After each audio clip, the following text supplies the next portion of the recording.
محمد رسول اللہ کے بعد نبوت بند ہو گئی. محمد رسول اللہ آخری نبی تھے. قیامت تک کوئی دوسرا نبی نہیں آئے گا، کیونکہ خدا تعالیٰ نے جو کچھ بھی منوش جات کو دینا تھا خدا تعالیٰ نے محمد کے ذریعے وہ دے دیا. اب نبی شریعت کی کوئی ضرورت نہیں ہوگی قیامت تک، مگر شریعت کے اوپر چلانے کے لیے امام نے اپنا ہاتھ میں ساری لگام لی اور امام کو اسسٹ کرنے کے لیے پیر ساتھ ساتھ رہا. تو شاہ اور پیر کا یہ دونوں جومے آج بھی ہیں، قیامت تک رہیں گے، اور پاسٹ میں بھی ہر زمانے کے اندر موجود تھے.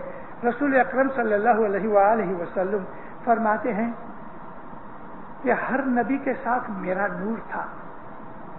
ہر نبی، جتنے بھی نبی تھے ان نبیوں کے اندر محمد رسول اللہ فرمایا میرا ہی نور تھا. خدا نے سب سے پہلے اپنے نور میں سے میرے نور کو جدا کر کے میرے نور سے یہ ساری سرشٹی بنائی ہے. یہ تمام خلقت جو ہے وہ محمد کے نور سے بنی ہے، اس لیے محمد ایکچولی کریٹر ہے. تمام سرشٹی اور یہ میٹیریل چیزوں کا کریٹر محمد ہے.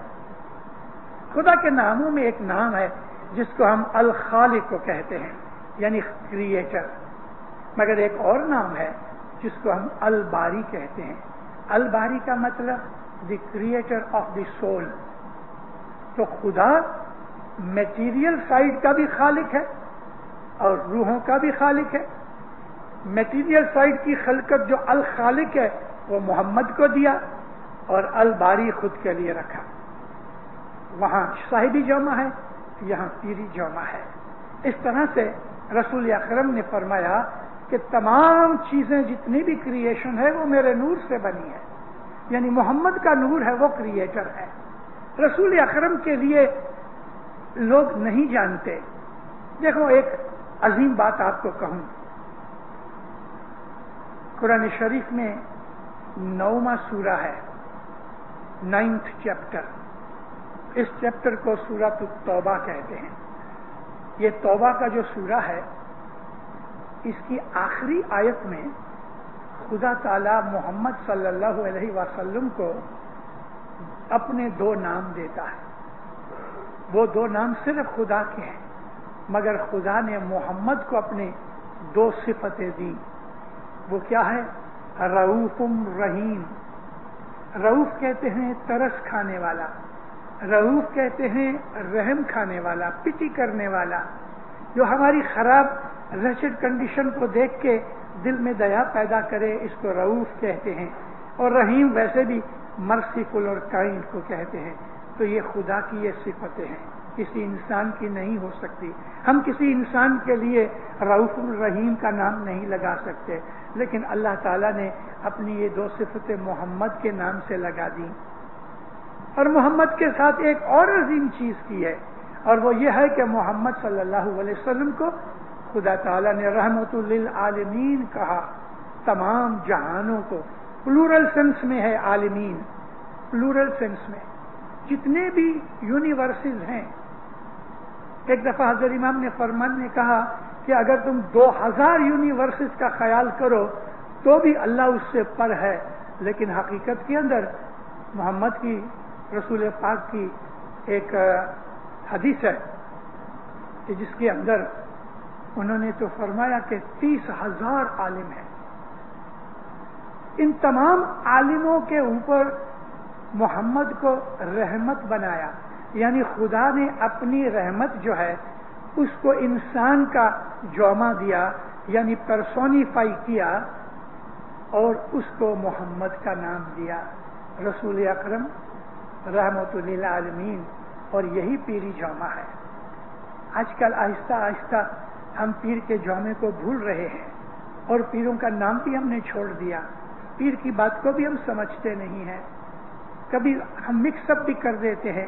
گئی کل اسمبلی تھی وہاں پارک لینڈ کے اسمبلی ہال میں، تو ایک شخص نے مجھے سوال کیا کہ یہ پیر سبزلی جس کو سلطان محمد شاہ نے پیر کا درجہ دیا اور علی شاہ ماباپ نے وزیر اسماعیل گانگی کو پیری درجہ دیا، تو یہ اور ہمارے پیر صدر دین برابر ہیں؟ میں نے بولا بالکل نہیں.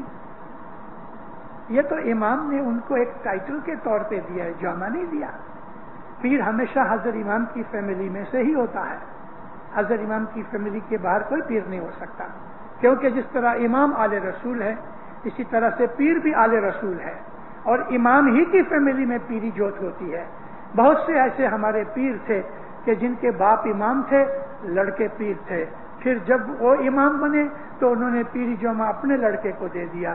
ایسے بہت سے امام ہیں جو پہلے پیر تھے بعد میں امام بنے. مولانا حسن علی شاہ، مولانا علی شاہ، ایون مولانا سلطان محمد شاہ.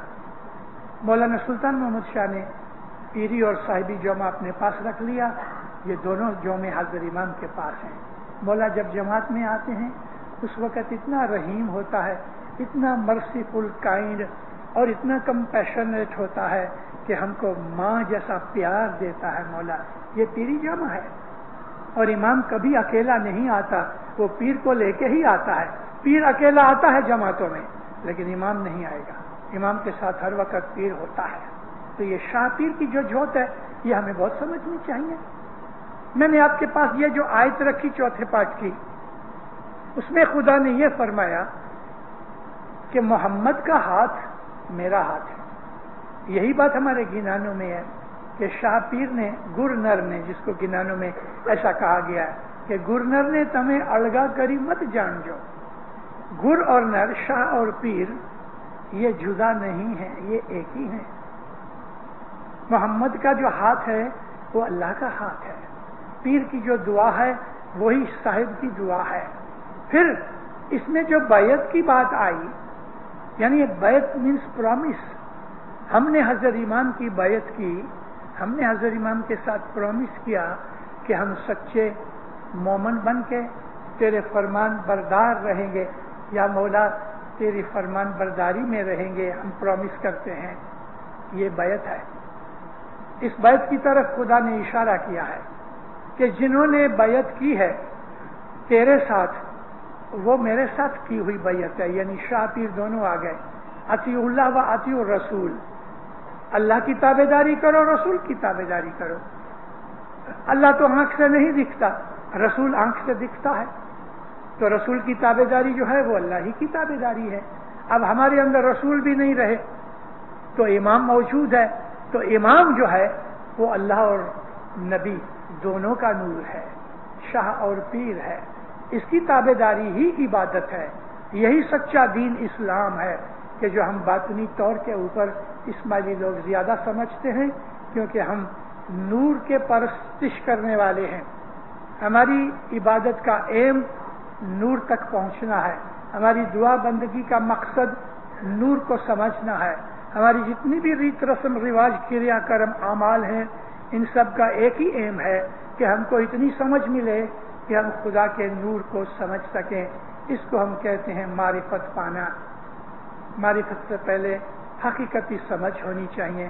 حقیقتی سمجھ کو پانے کے لیے طریقت کے اوپر، طریقت کے اصولوں پہ، طریقت کے بنائے ہوئے قاعدوں پہ چلنا چاہیے. اور طریقت جو ہے وہ شریعت کے بغیر نہیں آتی. شریعت یہ ہے کہ اللہ اور محمد کو مان لو اور مسلمانوں کے ساتھ اپنے آپ کو مسلمان کہلواؤ اور قرآن کے اوپر ایمان لاؤ. یہ شریعت ہے اور ہم شریعت کے اوپر ہیں. مگر وہ شریعت کے جو انہوں نے جورسپروڈنس کے طور پہ یا رسول اکرم کی عادتوں کے طور پہ لے رکھی ہے، ہم اس شریعت کے اوپر نہیں عمل کرتے، اس شریعت کو مانتے بھی نہیں. نبی صاحب کی داڑھی کتنی لمبی تھی، اس میں کتنے بال تھے، سٹائل کیا تھا، گول تھی کہ نوکدار تھی، چھوٹی تھی کہ بڑی تھی، یہ شریعت کے اصول مسلمان لے کے بیٹھ گئے. نبی صاحب مونچھیں منڈواتے تھے، داڑھی رکھتے تھے. نبی صاحب بہت لمبے لمبے بال رکھتے تھے، یہاں تک کہ عورتوں کی طرح کندھے تک بال آ جاتے تھے. اب ہم کو اس سے کیا مقصد کہ نبی صاحب کی داڑھی بڑی تھی کہ چھوٹی تھی، نبی صاحب ایجار پہنتے تھے کہ لنگی باندھتے تھے، پاؤں ننگے تھے کہ اس کے اندر جوتیاں ہوتی تھی. اب یہ جو چیزیں ہیں نا تکلیف دینے والی، اس کے اندر مسلمان حیران ہو گئے. ہم کو مولا نے ان چیزوں سے آزاد کر دیا. ہم کو یہ مقصد نہیں ہے کہ کتنی دفعہ ٹپ ٹپ کر کے روٹی بنائی ہے، ہم کو تو مقصد روٹی کھانے سے ہے. شریعت کے یہ قاعدے کہ جن کے اندر کوئی طرح کی بھی روحانیت نہیں ہے ہم نہیں مانتے، اس لیے کہ ہم طریقت کے اوپر ہیں. طریقت یہ ہے امام کی بیعت کی جائے،